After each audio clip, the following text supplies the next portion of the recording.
hommage à ces peuples et à ces langues dont on ne parle jamais. Pendant que l'on distrait l'attention des populations françaises en leur racontant les méfaits de la France du XVIIe siècle, avec les traités des Pyrénées de 1659, avec la bataille de Panthénovu de 1759, pendant qu'on voit le président américain Clinton venir s'extasier que l'Europe est pleine de vie et s'extasier de voir renaître la Catalogne, personne ne parle jamais des exactions inouïes commises par les Américains contre les populations indiennes d'Amérique du Nord. Personne ne vous parle jamais de cette carte, par exemple, qui sont aux États-Unis de nos jours des citoyens américains qui sont parqués dans des réserves. Personne ne vous dit qu'il y a actuellement 2 423 531 personnes, d'après la statistique que j'ai trouvée, inscrites sur les registres comme étant des Indiens d'origine, des Sioux, il y en a 108 000, des Navajos, il y en a 269 000, des Cherokees, il y en a 281 000, c'est plus que la population de la Corse. Ça vaut bien la population de la Catalogne, sous certains côtés. Mais voilà, il n'y a pas le président de la République française qui va jamais aux États-Unis pour financer les mouvements de renaissance de la langue Cherokee ou de la langue Navajo. Si vous allez par exemple sur Wikipédia, qui pour moi est un formidable baromètre de l'influence des États-Unis sur Internet, puisque nous n'y sommes pas. Vous avez Cindy Lee, vous savez, la candidate qui montrait ses appâts, comme on disait au XVIIIe siècle, sur les marchés en guise de campagne électorale. Vous savez, elle présentait ses seins sur les marchés. Cindy Lee, le parti du plaisir, en 2012. Il est vrai que je n'ai pas ses atouts. Elle a droit à sa fiche Wikipédia. Alors je suis allé voir, il y a une fiche Wikipédia sur la langue Navajo. Alors ce qui est quand même très drôle, sur cette fiche Wikipédia, c'est que vous avez ici, vous connaissez pour ceux d'entre vous qui allez sur Wikipédia, vous avez les langues dans lesquelles la fiche est disponible. Donc vous avez la fiche sur la langue Navajo est disponible en bresonnec, en breton. Il faut quand même le faire. C'est disponible en féroéen, la langue des îles Féroé. C'est disponible en galicien. La Galice, c'est la partie à l'extrême nord-ouest de l'Espagne. C'est là où il y a Saint-Jacques-de-Compostelle. C'est là où il était originaire Franco. C'est au nord du Portugal. C'est disponible en piémontais. Il faut quand même le faire. Pas sûr qu'il y ait beaucoup de Galiciens qui se soient passionnés pour la langue Navajo. De même que des Bretons, je suis pas sûr. À mon avis, il y a des services qui sont derrière. Mais ce qui est quand même le plus drôle, c'est que vous aurez beau regarder cette liste, ça n'est pas en Navajo. La notice sur la langue Navajo n'est pas en Navajo, sur Wikipédia international. Ça n'est pas non plus en Cherokee. Elle n'est pas en Sioux, elle n'est pas en Pueblo, elle n'est pas en Chippewa. Dans toutes ces grandes langues des Indiens d'Amérique, elle n'est pas en Choctaw. La promotion des langues minoritaires et le morcellement des États, c'est bon pour le monde entier, sauf pour les États-Unis d'Amérique. Il y a au gouvernement américain un secrétaire d'État aux affaires européennes. J'ai dit que si un jour nous arrivons au pouvoir, alors je créerai un secrétaire d'État aux affaires nord-américaines dans le gouvernement français. La conclusion, je vous ai montré cette carte. La conclusion, c'est que si nous ne réagissons pas collectivement, et je crois que ce que je vous dis est quand même, je le mesure je le dis vraiment avec, c'est pas un effet de tribune, c'est avec énormément de gravité. D'ailleurs, si nous avons beaucoup de gens qui nous rallient de tous les horizons, c'est parce qu'ils éprouvent ce même sentiment de gravité. Si nous ne réagissons pas, l'histoire de France peut se terminer dans les années qui viennent. La France peut disparaître dans les années qui viennent. Ça n'est pas une exagération de ma part. Déjà, de plus en plus, on développe les langues. Les Français n'en veulent pas, d'ailleurs.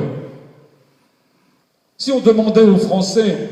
Est-ce que vous vous rendez compte, par exemple, qu'actuellement en France, il y a plus d'écoles diwan qui apprennent à des petits Français le breton, qui d'ailleurs est une langue de création récente. Il y avait avant un dialecte des Côtes d'Armor, un dialecte de Quimperlé. Moi, j'ai en partie d'origine bretonne. Il y avait Le breton a été, comment dirais-je, finalisé vers les années 1920 avec Morvan Marshall. Bon, je ne suis pas contre l'enseignement du breton, c'est les gens qui veulent apprendre le breton, c'est bien leur droit. C'est pas le problème. Le problème, c'est que c'est devenu une politique d'État de promouvoir cela. Nous avons en France plus de jeunes Français qui apprennent le breton que le chinois. Alors que la Chine est en train de... L'année dernière, elle est devenue la première puissance commerciale au monde.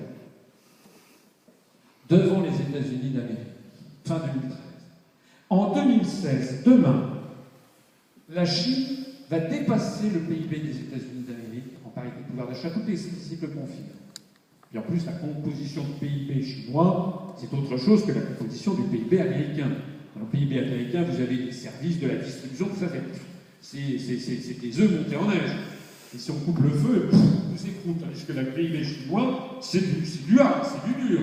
Hein, c'est de l'industrie. C'est devenu l'usine du monde. Donc, en 2016, la Chine va dépasser le PIB américain. En 2000, les dépenses militaires chinoises étaient 1% des dépenses militaires américaines. 1%.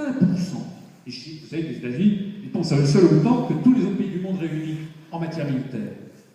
En 2014, cette année, les dépenses militaires chinoises vont représenter 19% des dépenses militaires américaines. C'est-à-dire que dans 2030, les dépenses militaires chinoises dépasseront les dépenses militaires américaines. Et j'ai oublié de préciser que le PIB chinois va dépasser le PIB américain en 2016, c'est-à-dire à demain, et qu'en 2030, le PIB chinois sera probablement 2 fois le PIB américain.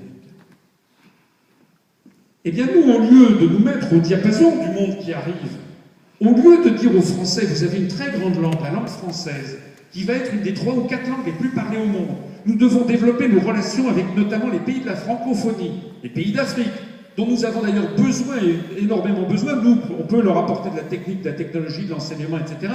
Eux pourront nous apporter de plus en plus de matières premières. On découvre de plus en plus de choses en Afrique. L'avenir est à l'Afrique. Au lieu de miser sur notre histoire, sur nos langues, etc., on est en train de s'allier avec les États-Unis et on est en train de torpiller tous nos atouts.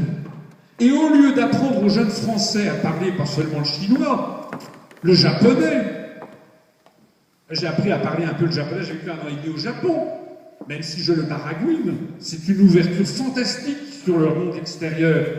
Au lieu d'apprendre à parler l'hindi, vous savez qu'en ce moment en Inde, de plus en plus, les autorités de New Delhi veulent réindianiser l'enseignement, pour que de plus en plus dans l'enseignement supérieur, on apprenne l'hindi. De même qu'en Chine, maintenant, les épreuves d'anglais sont devenues facultatives, alors qu'elles étaient obligatoires auparavant, pour entrer dans les 13 plus grandes universités chinoises, notamment celle de Beidai et celle de Tsinghua à Pékin. Nous voulons, nous, apprendre que les jeunes Français apprennent le russe, apprennent l'arabe littéral, apprennent l'hindi, des langues rares, mais des langues, le thaï, des langues qui sont des langues de l'indonésien, le vietnamien, qui sont des langues du monde du demain, du monde qui s'ouvre. Nous, on leur dit non, il faut apprendre le corse, le sargasien, le breton. C'est ça la modernité. En 2010, nos compatriotes martiniquais et guadeloupéens ont dit non à leur abandon programmé par la République. Parce que dans cette entreprise de fossoyeurs, parce que nous sommes dirigés par des fossoyeurs, maintenant les plus hautes autorités de l'État sont là pour terminer, pour mettre fin à l'histoire de France. Nicolas Sarkozy avait concocté un statut qui consistait en fait, ils veulent se débarrasser de la Guadeloupe, de la Martinique. Ça coûte trop cher. C'est les Martiniquais et les Guyanais qui ont dit non à l'autonomie accrue. Ils ont compris. Ils ont dit non, on ne veut pas d'autonomie accrue. Hein. Parce qu'ils ont compris ce qui se pointait à l'horizon, c'était après l'affaire des subventions, et puis après, ciao, bye bye, on vous laisse. Et à ce moment-là, comme on le sait dans toute la zone Caraïbe, vous savez, les petites îles sont d'ailleurs reprises complètement par la mafia. En général, le 7 avril 2013, vous vous rappelez sans doute, c'était l'année dernière, les oligarques euro-atlantistes ont tenté d'entamer le processus de destruction de la France. Ils avaient demandé aux électeurs alsaciens de supprimer la région Alsace, les départements du Bas-Rhin et du Haut-Rhin, pour créer une collectivité territoriale unique. C'était d'ailleurs le projet qui était dessiné par ELV, avec une autonomie accrue, en disant aux Alsaciens, vous allez traiter directement avec Bruxelles. C'était une entreprise de fossoyeurs. Paris qui a demandé ça, et ce sont les Alsaciens eux-mêmes qui n'ont pas voulu. C'est le peuple français qui ne veut pas. Je rappelle que pour que ce référendum, ça c'est une photomontage, hein, c'est pas une photo réelle, c'est une photomontage. Je rappelle que pour que ce référendum puisse fonctionner, puisse déboucher, il fallait qu'il y ait 25% des votants dans chaque département et qu'il y ait une majorité de oui dans chaque département. Alors il y a eu une majorité de oui dans le Bas-Rhin, mais il n'y a pas eu 25% de votants, et dans le département du Haut-Rhin, il y a eu une majorité de non. Parce que dans le Haut-Rhin, on n'aime pas les gens du Bas-Rhin. Les gens de Colmar se sont dit, oh là, c'est les Strasbourgeois qui vont encore nous la mettre. Comme ça que ça se passe. Ils sont alsaciens, ils sont quand même gaulois. Voilà, en d'autres termes, eh bien, nos compatriotes ont dit un non cinglant à la destruction de la France. Avec la future collectivité territoriale unique d'Alsace, la République française se désengageait en grande partie. Le président du Conseil du Haut-Rhin a reconnu lui-même qu'il ne savait pas comment les sommes seraient compensées. La collectivité territoriale d'Alsace aurait dû négocier en direct avec Bruxelles. L'Europe aurait octroyé des fonds prétendument européens pour rapprocher culturellement les régions transfrontalières, notamment avec de l'autre côté de la frontière, sous couvert d'une prétendue simplification et de pseudo-économie que personne n'a jamais pu prouver d'ailleurs. Il s'agissait en réalité de fusionner à terme des régions de pays différents pour les mettre sous le contrôle de Bruxelles et ainsi fractionner les États-nations. En fait, l'Alsace a refusé d'être chyprisée. Rappelez la crise de Chypre, où le petit État Chypre a été tout petit, comme d'ailleurs la Grèce, tout petit, trop petit pour résister à l'empire euro-atlantiste et à la dictature des banques. La Grèce, de même que Chypre, a été entièrement livrée de pieds et poings liés à l'oligarchie financière euro-atlantiste. Eh bien, l'Alsace a refusé de l'être. Qu'il soit d'origine basque, bretonne, catalane, corse, savoyard, occitane, mais aussi de tous les pays du monde, sont originaires des Français. Il y a beaucoup de Français d'origine en partie étrangère. Je crois qu'il y a 75% des Français qui ont au moins un des 4 grands-parents d'origine étrangère. Italiens, Espagnols, Polonais, Algériens, Marocains, Vietnamiens, Malgaches, Ivoiriens, Sénégalais, etc., etc. Eh bien, qu'ils soient de toutes ces origines, nos compatriotes, c'est le grand débat. Un des grands débats, c'est pas le seul.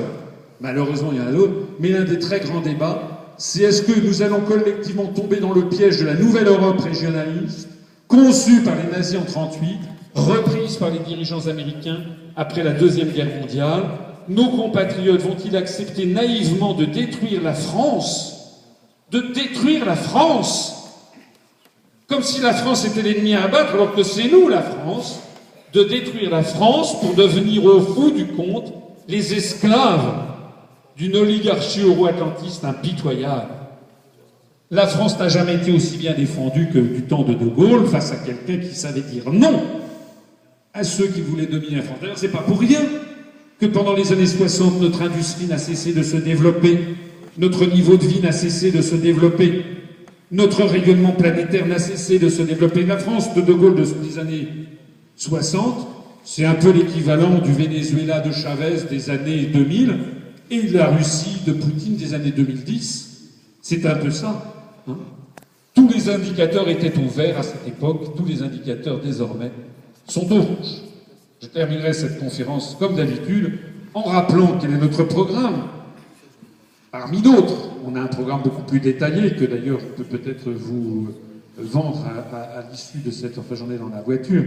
Si vous voulez, vous pouvez le voler, mais pas les nôtres. Vous allez sur le site internet, vous pouvez le tirer en téléchargement. Si vous voulez une version papier, comme elle nous coûte 3,10 € à la fabrication, on vous la vend 3 €, pour un bénéfice de 10 centimes.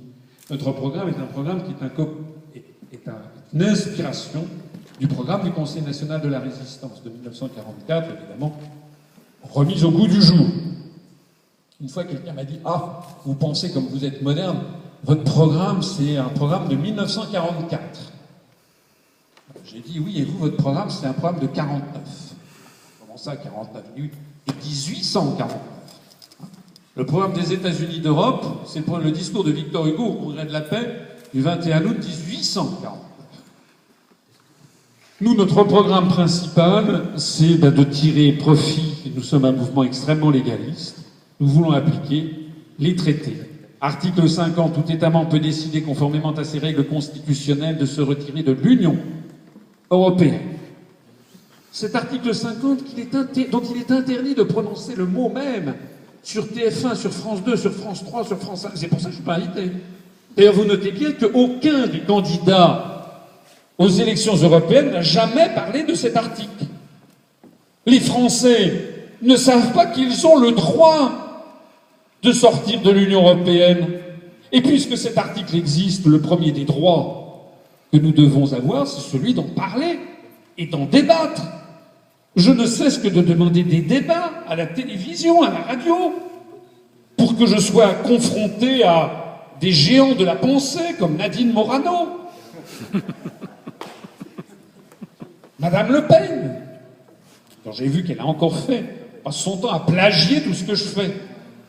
Mais par ailleurs en l'assimilant à l'extrême droite, elle est payée pour ça. Eh bien non, jamais nous ne pouvons avoir le moindre débat. C'est quand même dommage, parce que puisque ce que je dis, paraît-il, est absurde, ça serait un jeu d'enfant pour tous ces gens, ou même pour des prétendus experts du style Pascal Lamy, ou je ne sais pas quoi, moi, des titans de la pensée comme Jean-François Copé. Ça serait intéressant que je débatte avec eux devant les Français, puis les Français diraient quel est celui qui a raison, quel est celui qui a tort, le bon sens populaire. Les gens, ils ont du flair quand même. Ben non. Donc je suis obligé de parcourir la France et de m'adresser à mes compatriotes. Heureusement, il y a de plus en plus de monde d'ailleurs qui veut bien m'écouter. Tout État membre peut décider conformément à ses règles constitutionnelles de se retirer de l'Union, donc on en a le droit. Et on a le droit d'en débattre. Deuxième alinéa, l'État membre qui décide de se retirer notifie son intention au Conseil européen, c'est-à-dire la réunion des chefs d'État et de gouvernement, à la lumière des orientations du Conseil européen, encore faudrait-il que ce soit des lumières, ce qui est douteux. L'Union négocie et conclut avec cet État un accord fixant les modalités de son retrait. Ça veut dire quoi? Eh bien, ça veut dire que l'on va discuter qu'est-ce qu'on fait des députés français au Parlement européen. Qu'est-ce que l'on fait des versements de la France à l'Union européenne? Quand est-ce qu'on va arrêter de recevoir des paiements venant de Bruxelles? Qu'est-ce que l'on fait du Parlement européen de Strasbourg? Est-ce que l'on rétablit des frontières terrestres et donc des contrôles aux frontières à la sortie de l'espace terrestre vis-à-vis des pays de Schengen, ou est-ce qu'on les laisse? Je vous rappelle au passage qu'on peut très bien être dans l'Union européenne et ne pas être dans Schengen. C'est le cas du Royaume-Uni, par exemple. Et on peut très bien être en dehors de l'Union européenne, être dans Schengen. C'était le cas. C'est le cas de la Suisse. Ça va être un petit peu moins vrai du fait de la votation. Et c'est le cas de l'Islande, par exemple. Donc ça fera partie des débats que l'on pourra avoir. Je rappelle aussi au passage, sur ces questions de frontières que l'on met et que l'on monte en épingle, que le cas général, c'est le contrôle aux frontières. Quand vous allez à Washington, quand vous allez à Djerba, à Marrakech, ou à Londres, ou à Tokyo, voilà, quand vous allez dans le monde entier, vous présentez vos passeports, vos pièces d'identité. C'est d'ailleurs ce que font les pays du monde entier vis-à-vis des uns, vis-à-vis des autres. Moi, je suis allé à Londres il y a 3 semaines, je le disais tout à l'heure, eh bien, j'ai dû présenter ma carte d'identité en entrant sur le territoire britannique. Eh bien, je vous assure, j'y ai survécu. Non, c'était épouvantable, je connais, c'était affreux. Bon, il a fallu que je sorte ma carte d'identité, ils ont vérifié. C'est effrayant. Mais enfin bon, ça s'est passé.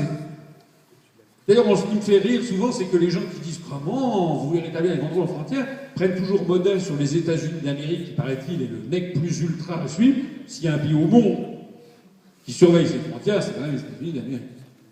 Et de toute façon, nous ne proposons pas forcément le retour à la sortie de Schengen. Nous disons c'est les Français d'en décider. Et puis par ailleurs, bon, c'est voilà, les modalités de retrait, c'est des questions financières, comment on va régler tout ça.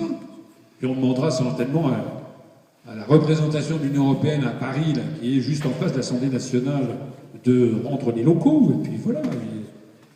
Alors les gens qui disent oui, mais non, ils vont vous mettre des bâtons dans les roues. Mais non, si on voulait vous mettre des bâtons dans les roues, de toute façon, il y a l'alinéa 3, les traités cessent d'être applicables à l'État concerné à partir de la date d'entrée en vigueur de l'accord de retrait, ou à défaut 2 ans après la notification. Ça veut dire qu'à supposer qu'il y ait des États qui voudraient nous empêcher de sortir, qui traînent les pieds pour aboutir à un accord, ils auront quand même le gong qui va arriver, parce que s'il y a 1 an, 364 jours, 23 heures, 59 minutes, 59 secondes, on est encore assujetti à avoir l'accord, qui d'ailleurs n'est pas un accord unanime, hein, qui est un accord à la majorité qualifiée.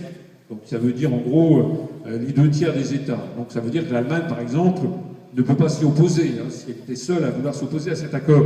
Mais d'ailleurs, on se demande vraiment pourquoi elle le ferait au passage. Mais même si tel était le cas, eh bien, à 2 heures, à 2 ans, 0 jour, 0 heure, 0 minute et 1 seconde, à ce moment-là, on fait ce qu'on veut, on dit. Donc évidemment, les autres États auront intérêt à négocier. Puis de toute façon, pourquoi les autres États voudraient-ils nous empêcher de sortir? Puisque, par exemple, les Britanniques sont les premiers, il y a une majorité de Britanniques qui veulent sortir eux-mêmes. N'en parlons pas des Tchèques et des pays et des Néerlandais. Donc si les Français annoncent qu'ils veulent sortir de l'Union européenne, les autres diront ben, ils ont bien raison, hein, on va faire comme eux. Donc vous aurez les Britanniques, les Tchèques, les Néerlandais, et tout le monde se précipitera au portillon. En fait, ça sonnera tout simplement la fin de cette construction. Voilà.